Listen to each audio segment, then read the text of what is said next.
ये भाई बहन है ना, इनको इकोनॉमी समझ में नहीं आती। दो ही शब्द सुने हो, बेरोजगारी महंगाई, बेरोजगारी महंगाई। खुद बेरोजगार हो गए हैं और महंगाई का तो इनको क्या पता। ये दो ही बातें कहते हैं। आप बताइए, India is now third largest market in automobile, third largest. जेब में पैसा नहीं होगा तो गाड़ी खरीदोगे, जेब में पैसा नहीं होगा तो मोटरसाइकिल खरीदोगे। आज गांव गांव में जाइए आप, मोटरसाइकिल परचेज ट्रिपल हो गया है, triple. How it is happening? This is the size of economy and this is the growth of economy which is taking place. Economy की लोग बात करते हैं, अब पता नहीं कुछ लोग पढ़े लिखे अनपढ़ होते हैं, मेरे समझ में नहीं आता, उनको कुछ समझ में नहीं आता। बेरोजगारी बेरोजगारी, महंगाई महंगाई। अपने डबल डिजिट के इन्फ्लेशन से नीचे नहीं आए 11 साल 10 साल, वो हमको आजकल महंगाई सिखाने लग गए। अभी देखिए, अमेरिका की अर्थनीति लड़खड़ाई हुई है, यूरोप की अर्थनीति लड़खड़ाई हुई है, ऑस्ट्रेलिया की अर्थनीति लड़खड़ाई हुई है, जापान की अर्थनीति मुसीबत में है, चाइना की अर्थनीति मुसीबत में है। इन सब का ग्रोथ रेट बिलो 5 है। और कल ही मूडीज ने कहा, पहले क्या कहा कि भारत का ग्रोथ रेट 6.6% होगा, फिर कहा 6.8% होगा, कल कहा इट विल गो टू 7.2%, 7%। ये हमारी स्थिति आज आकर के खड़ी। IMF बोलता है the only bright spot is India. दुनिया की एस्पिरेशंस आज भारत से जुड़ रही हैं। और सबसे बड़ी बात यह है कि मोदी जी के नेतृत्व में हम 11वें नंबर पर जहां खड़े थे, आज वहां से छलांग लगा करके ब्रिटेन को, जिस ब्रिटेन ने हमको 200 साल राज किया, उसको भी हमने पछाड़ करके आज हम 5वीं बड़ी इकोनॉमी बन गए, 5th लार्जेस्ट इकोनॉमी बन गए। और in the third term of Prime Minister Modi, India is going to become the third largest economy in the world, the third largest.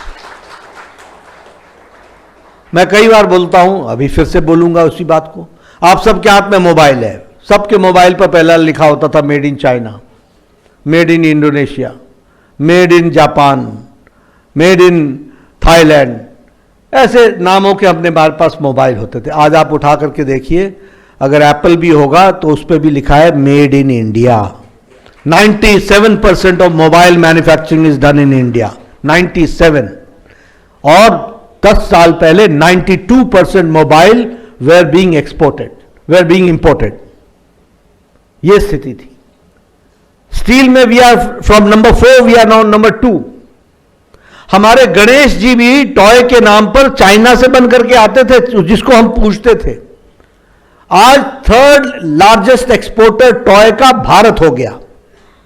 जिनको इकोनॉमी नहीं समझ में आती है, ये भाई बहन है ना, इनको इकोनॉमी समझ में नहीं आती। दो ही शब्द सुने हो, बेरोजगारी महंगाई, बेरोजगारी महंगाई। खुद बेरोजगार हो गए हैं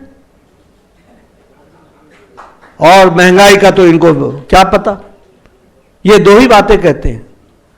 आप बताइए, India is now third largest market in automobile, third largest. जेब में पैसा नहीं होगा तो गाड़ी खरीदोगे, जेब में पैसा नहीं होगा तो मोटरसाइकिल खरीदोगे। आज गांव गांव में जाइए आप, मोटरसाइकिल परचेज ट्रिपल हो गया है, triple. How it is happening? This is the size of economy and this is the growth of economy which is taking place, which we have to understand. और इसीलिए आप इंफ्रास्ट्रक्चर की बात कीजिए। आप देखिए, आज वर्ल्ड क्लास रोड्स बन रही हैं कि नहीं बन रही हैं? Highway, elevated road, underway, flyovers, metro, ये सब बन रहा है कि नहीं बन रहा है? 10 लाख करोड़ रुपए इंफ्रास्ट्रक्चर पर खर्च करने का तय हुआ है, मोर देन 10 लाख करोड़। और इसी 100 दिनों के अंदर 3 लाख करोड़ रुपए के इंफ्रास्ट्रक्चर पर मंजूरी प्रधानमंत्री मोदी ने 100 दिनों के अंदर कर दी। इस बात को भी याद करना चाहिए। मैं जब हेल्थ मिनिस्टर बना और मुझे 2015 में वर्ल्ड हेल्थ असेंबली में जाने को मौका मिला, तो उस समय यूनिवर्सल हेल्थ कवरेज की बात बोलते थे, UHC, यूनिवर्सल हेल्थ कवरेज। हम सोचते थे कि हमारे देश में यूनिवर्सल हेल्थ कवरेज कब आएगा। लेकिन आपको जानकर के खुशी होगी कि आयुष्मान भारत में आज दुनिया का सबसे बड़ा health cover programme 55 crore people, 40% of the Indian population, 12 crore 36 lakh परिवार, families, 40% of the Indian population who are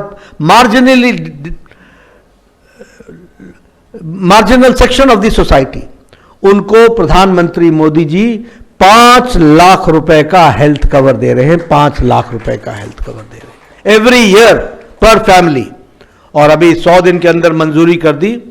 70 से ऊपर के जितने भी लोग हैं, male female, 70 and above, of any economic strata, rich or poor, he will be getting a 5 lakh health cover till he breathes his last, उसको health cover 5 lakh रुपए का दिया जाएगा। और ये प्रोग्राम मोदी जी इसी अक्टूबर महीने में लॉन्च करेंगे। मंजूरी कैबिनेट ने उन्होंने 100 दिनों के अंदर दे दी। 6 करोड़ लोग, बुजुर्ग लोग इसमें जुड़ेंगे। 4 करोड़ कपल्स जुड़ेंगे और total 6 crore people are going to, elderly people are going to join this. क्या ये परिवर्तन नहीं है? क्या ये हेल्थ सेक्टर में आपको जानकर के खुशी होगी कि स्टडीज अब ये बताती हैं कि आयुष्मान भारत जहां जहां ज्यादा लागू हुआ है वहां लोगों का बैंक का कर्जा समाप्त हो गया है and they are standing on their own, इस बात के तरीके से खड़े हो रहे हैं। ये इकोनॉमिक डेवलपमेंट हो रहा है, ऐसे विकास हो रहा है। और उसी तरीके से अगर हम देखें, पहले ही सैंक्शन में 3 करोड़ नए आवास योजना में घर बनेंगे, यानी कोई भी भारत में कच्चे छत के नीचे नहीं रहेगा, इस बात की चिंता की गई है। 3 करोड़, 4 करोड़ पहले बनाए थे और 3 करोड़ अब उसमें से सैंक्शन किया है। इस तरीके से विकास के कहानी लिखी जा रही है। इसलिए मित्रों, मैं बोलना चाहूं तो मैं इस पर मैं घंटों बोल सकता हूं। अभी अगर आप अंतर्राष्ट्रीय स्थिति की बात लीजिए, आप बताइए, आज जब प्राइम मिनिस्टर मोदी जी जाते हैं क्वाड में, उनका वक्तव्य वही वक्तव्य मुख्य वक्तव्य बनता है। दुनिया, अब एक समय क्या था, कोई भी राष्ट्रीय अध्यक्ष आता था तो या पहले वो पाकिस्तान लैंड करता था फिर इंडिया आता था, या पहले इंडिया आता था फिर पाकिस्तान जाता था फिर वापस जाता था। और कूटनीति में, अंतर्राष्ट्रीय डिप्लोमेटिक भाषा में क्या बोलते थे? India and Pakistan, India and Pakistan, यानी इंडिया बिना पाकिस्तान के बोला ही नहीं जाता था। आज कोई भी कूटनीतिज्ञ भाषा में इंडिया के साथ पाकिस्तान नहीं बोलता। इंडिया इज इंडिया, पाकिस्तान रह गया जहां रहना था। पहले मनमोहन सिंह जाते थे अमेरिका में तो क्या डिस्कस करते थे? टेररिज्म हो रहा है, हमारे यहां क्रॉस बॉर्डर एक्टिविटीज हो रही हैं, और अमेरिका में आज प्रधानमंत्री मोदी जी जाते हैं तो डिस्कशन होती है ऑन टेक्निकल नॉलेज पर, हम साथ कैसे जलें। डिस्कशन होती है सेमीकंडक्टर्स पर, डिस्कशन होती है ग्लोबल वार्मिंग पर, डिस्कशन होती है एनवायरमेंट पर, डिस्कशन होती है इंटरनेशनल सोलर अलायंस पर, डिस्कशन होती है। और इंडिया उसमें लीड लेता है। प्रधानमंत्री मोदी जी के वक्तव्य उसमें महत्वपूर्ण होते हैं। इसलिए आज भारत मोदी जी के नेतृत्व में आगे जिस तीव्र गति से बढ़ रहा है, और हम विकसित भारत के संकल्प यात्रा को लेकर के उस 2047 में विकसित हम देखें, इसके लिए, और खास करके जो यंगर जनरेशन है, they are going to see 2047, for that this 5 year is very important. इसीलिए मोदी जी ने कहा यही समय है और सही समय है। और मैं ये कहता हूं कि सदस्य बनने का भी यही समय है और सही समय है। आप सब लोग बीजेपी के पार्ट बने। लाल किले के प्राचीर से मोदी जी ने कहा कि ऐसे लाखों परिवार जिनके परिवार से कोई भी राजनीति में नहीं है, उनको पार्टी ढूंढ कर लाए और उनको मुख्य धारा में शामिल करे और उनको पार्टी ताकत दे, इस बात को कहा है। और इस बात को भी हम पूरा करने के लिए पूरी ताकत से लगे हैं।